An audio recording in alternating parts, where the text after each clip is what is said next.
करायचं कशासाठी आलात तुम्ही? मी तुम्हाला खरं सांगा, दार कळलं की जीवन बदललं बरं का. नाहीतर सगळे माझ्याकडं असं बघता. दार कळलं पाहिजे कुणाचं, मी कोणत्या दारात उभा आहे. ज्या दारात उभा राहायचंय ती दार सज्जनाचा असावा. अहो त्याला गोड आहे अभंग. अभिन गुलाल उधळी तो रंग नाथा घरी नाचे माझा सखा पांडुरंग. पण कोण असा पांडुरंग आहे? वैनी उघडा दार कमारी, ओ वैनी उघडा दार कमारी,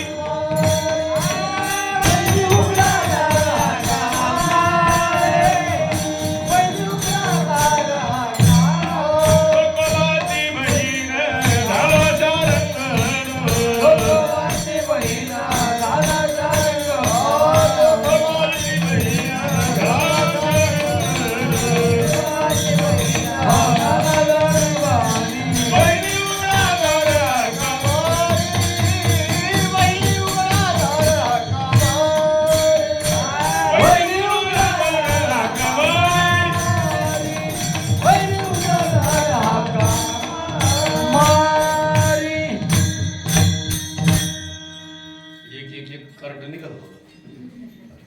लय दाटणीत बसले होते. उद्यापासून म्हणते नको बा इथं बसायचं. चौकोबाची बहीण झाला देव आणि दार वाजवलं. वहिनी दार उघडा असं कुणी म्हणे? देवानच हाक मारावी. आणि मग सख्खी बहीण आल्यावर कळावं माझी बहीणच नव्हती. मग एवढे दिवस बाळातपणला कोण होतं? पांडुरंग होता. सखूसाठी देव सखूच झालं. दिंडीत निघाल्या सखूबाई, सासूमध्ये जायचं नाही आणि प्रेम इतकं जावाच वाटायचं. सखूबाई पायरीलाच गेले आणि इकडे बोबाटा सखू रोज पाय घासतो, पाय आपलं चुपी दे, आंघोळ घाले ते, घरभर सगळं इतकं प्रसन्न कुणी केलंय. आणि मग आलेल्या महाराजांना सांगितलं इथं जर सखू आहे तर मग पायरीला गेली ती कोण आहे? आणि अजून नाही कोण आहे. सगळ्या महिला बाजूला बरं का, महिला मंडळ पुरुष मंडळी, पण एक कानोपात्रा बाजूला, गणिकेची कन्या. आजही पंढरपुरात गेल्यावर त्या स्त्रीचं दर्शन होतंय, तेव्हाच पांडुरंगाचं दर्शन घडतं. त्याला सुंदर एक ते गाणं आहे बघा, भक्त पुंडलिकासाठी उभा राहिला विटेवरी, नाही का? एका वेश्येची मुलगी भक्ती करून धन्य झाली. कानोपात्रानं देवाला त्यांना मंदिरात जागा दिली. संत चोकोबा शेजारी आहे नामदेव पायरी. कानोपात्रासारखी एकदा कानोपात्रेला विचारलं आईनं, काय करतेस बाई? काही नाही, चिंतन करते. काय करायचं? काही नाही, चिंतन करायचं. आई मी तुझ्या मार्गाने गेल्यावर काय होईल? तुझा नाश होईल. भक्ती मार्गाने गेल्यावर काय होईल? तुझं कल्याण होईल. मग तिने एक निश्चय केला, मी देवाची झाली तर काय होईल? कल्याण होईल. पांडुरंगाच्याच झाल्या. आज सगळ्या शेजारी, सगळे रुक्मिणीच्या शेजारी मूर्ती कुणाची? कानोपात्र्याची. म्हणून कधी कधी संगतीत कुणाचे? विठाला विठाला विठाला.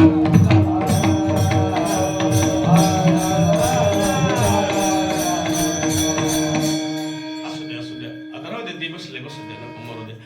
त्याला बस वाटतंय. असू द्या लय कठीण काम आहे. कधी कधी दुर्बुद्धी माणसाच्या मनात लागू नये. आणि जर दुर्बुद्धी मनात आली तर माणसाचं कल्याण होत नाही. उत्तर आहे का? जिथं जिथं जातात तिथे तिथं जे ते दिशे भूत ते मानिजे भगवंत. नाही तर माणसं विकृती नको, अहंकार नको, गर्विष्ठपणा नको, मीपणा नको, क्रोध नको. घरामध्ये प्रेमाविनं भजन नाकाविनं मोती, अर्थाविनं पोती. म्हणून प्रेमच त्याला सुंदर अभंग आहे. प्रेम सुख देई, प्रेम सुख देई, प्रेम सुख देई, प्रेम सुख देई.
नभकवणे काळी ही संत मंडळी. कोणत्या काळात नको? चांगल्या काळात नको, वाईटही कल्पना नको. काही लोकांना नुसती कल्पना आहे. दोरी दिसली साप असेल, साप दिसला मग काय दोरी असेल का? त्याला एक सुंदर अभंग आहे. तुका म्हणे सर्प विंचू नारायण आणि वंदावे दुरून कुणाला? सर्पाला विंचवाला नारायण म्हणा. नारायण म्हणजे नाही कुठं नाव आहे. सर्प विंचू नारायण वंदावे दुरून शिवू नये, स्पर्श करू नये का? ती त्यांची जात दाखवल्याशिवाय राहत नाही. त्याला सुंदर उदाहरण सांगितलं, कल्पना. आता सगळे आजोबा तिथं बसलेले, नातवाचं प्रेम आहे का नाही? पेटीवाले बाबा आहे का नाही? एका नातानं आज्याला म्हणलं, बाबा मला रंगपंचमीमुळे काही करा, 50 रुपये द्या. कशाला? कलर मारायचा आहे. मात्र त्याला 50 दिले. ती कार्ड परत झालं, बाबा अजून 10 रुपये द्या. कशाला? मला रंग कालवायचा आहे आणि पिचकारीत मारायचा आहे. ते म्हणले 50 होते तेवढे दिले, 10 नाही जा. ते मला मग रंग कशात कालू? ते म्हणलं डबड्यात कालू. त्यानं संडासचं डबडं घेतलं, त्याच्यात कलर कालवला, दिवसभर पोरायवर मारला आणि खुटीला डबडं अडकून ठेवलं आणि झोपलं. सकाळी म्हातारं काकड्याला उठलं, तेच डबडं घेतलं आणि चिचाकड गेलं. उजळल्यावर आलं, सगळं धोतर लाल. उजेडात आलं, सगळे माणसं म्हणायचे तुझं धोतर लाल कसं काय? माग पाहिलं, मा कोटा फुटला, आरडून मेलं. आणि सावडून आल्यावर ती रडायला लागलं, कार्ट माझं डबडं कुठे? मग त्याची मम्मी म्हणली, डबड्यामुळंच म्हातारं गेलं. कशामुळं गेलं? कल्पनेची बाधा. कल्पना नको तुम्हाला. काही माणसं क्रोधी आहेत महाराज. किती क्रोधी? एक सांग सर, काही माणसाला घरात प्रेम, जिव्हाळा, आपुलकी काही कळत नाही. रंगपंचमीचा दिवस असू द्या, संक्रांतीचा दिवस असू द्या, शिमग्याचा असू द्या, नाही तर पाडव्याचा असू द्या, फोडीली गवरी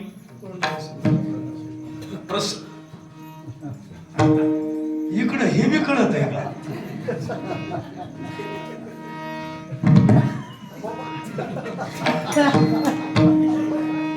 हे काय झालंय? ते गवळणी सारखं झालंय. गवळ नाही पण पांढऱ्या दाढीची. तेवढी दाढी तरी करी जा ना. काय पान खाते दोन दाढी तशीच. एका म्हाताऱ्यानं काय केलं? बायको केली म्हातारपणला. बरं केली तर केली, गप मारा. एक होती म्हातारी बस तरुण केली जरा. त्या म्हातारीला 10-12 केस काळे होते, सगळे पांढरेच होते. ती तरुण वयातली पोरगी होती, तिच्या डोक्यात पांढरे केस उपटून टाकायचे. म्हातारी म्हणले मी काळे ठेवणार नाही. म्हाताऱ्याला टक्कल झालं काय? त्याला उत्तर कळलं का? वयानुसारच आहे. प्रपंच परमार्थ संपादन दोन्ही आणि एकही निदान एक कोणतं तरी सापडन, प्रपंच किंवा परमार्थ. आणि प्रपंचात काही नाहीच आहे, सापडन काय? आणि परमार्थात असं आहे, उगाच फोटो नाहीत लागत महाराज. म्हणून जाता जाता विनंती करतो, द्रुबुद्धी म्हणत नका. एके बाईनं पोळ्या केल्या संक्रांतीला 5. बाई जर आळशी होती, तिनं पीठ मळलं, पोळ्या केल्या 5. मग 10-12 तरी करावा का नाही? पण तिच्या ध्यानातच नाही, 5च झाल्या. पण लय आडमुठ्या मेंदूची बाई होती. नवऱ्याला म्हणली मी 3 खाईन. नवरा बी तिच्यापेक्षा आडमोठा होता. नवरा शिंदे गटाचा होता आणि बाई ठाकरे गटाची होती. दोघात वाद झाला. दोघांना ठरवलं, जो अगोदर बोलन त्यानं 2 खाच्या. उपाशी झोपलं झोडपं. आख्या रात पोळ्या ह्यांच्याकडे पाहायच्या आणि ही पोळ्याकडे पाहायची. बोलावं तर 2 मिळाल्या. टक लावून पाहायची बाई अशी. उजडलं तरी बोलणार. काकडा सुरू झाला, पारायण सुरू झालं. एकनाथ महाराज आले पारायणाला, तरी बाई बोलावं तर 2 मिळालं. उजडल्यावर 2-3 गांजे पेणारे होते गावात. एक म्हणलं हे सगळं गाव उठलं आणि ही जोडपं का म्हणून उठालं? एकानं दरवाजा वाजवला. काय उठतील मला हे? नुसते असे पाहायचे. त्यानं दरवाजा काढला कोंड्यातून आणि मध्ये गेलं, पाहिलं, म्हणला दोन्ही सारखे पाहतात, मला डोळ्यातून प्राण गेला. आता हे टक लावून पाहत होते, पण भुकायचं तर 2 मिळाल्यात. मग त्यानं बोबाटा केला. गावात म्हणले बा सप्त्याच्या निमित्त पण दोन्ही गेले. मग लोक म्हणले उद्या कालाय, हे नको आडवं यायला. लोकांनी लगे पाहुणे रावळे बोलवले, खांदेकरी तयार, आंघोळ्या घालायला पाणी गरम केलं. ह्या दोघांना आंघोळ घालायला सुरुवात केलं. गरम पाणी पोळायला बोलावं का नाही, पण बाईच्या डोक्यात पीठ बसलं. बोलावं तर 2 मिळाले. तसेच गप लोक म्हणले काय करायचं मरू द्या, दोघं वेगवेगळे देण्यापेक्षा नवरा बायको मेलेत एकाच खांद्यावर नेऊ. खांदेकरी जरा दांडगे आणले तब्येतीवर, दोघं झोपवले, निघाले घेऊन, गहू सोडले विसाव्याला, पुन्हा उचललं. बोलावा का नाही, बाईच्या डोक्यात बोलावं तर 2 मिळाले. चिचाच्या पुढे निघलं ते उलट झालं. असं इकडं तिकडं पुढे निघल्यावर बाईच्या ध्यानात आलं आता सोंग करण्यात मजा नाही. विसाव्याला टेकलं तरी बोलली नाही. उचलल्यावर म्हणली किती वाटू लावायला बघावं. खांद्यावरल्या खांद्यावर बाई उठून बसली. मागचे जगतील का, जीव काढू काढू पळायची. आता जावळ्या चाललेली बाई जर उठून बसल्यावर काय जगतील का. महाराज गावच नाही आलं. महाराज हे मडकेवाल्यानं मडकं टेकलं पुढचं शिकायला, आणि खांदेकरी मागून आले टेकलं. माग पाहिलं तर कोणीच नाही. तेव्हा मागचं कुठे, तुम्हाला आपण टपाटपा आलो येते ना. हे ना लगेच विधी सुरू केला. झोपविले सगळे दोघं बी, लाकडं रचले, पाणी फिरवलं.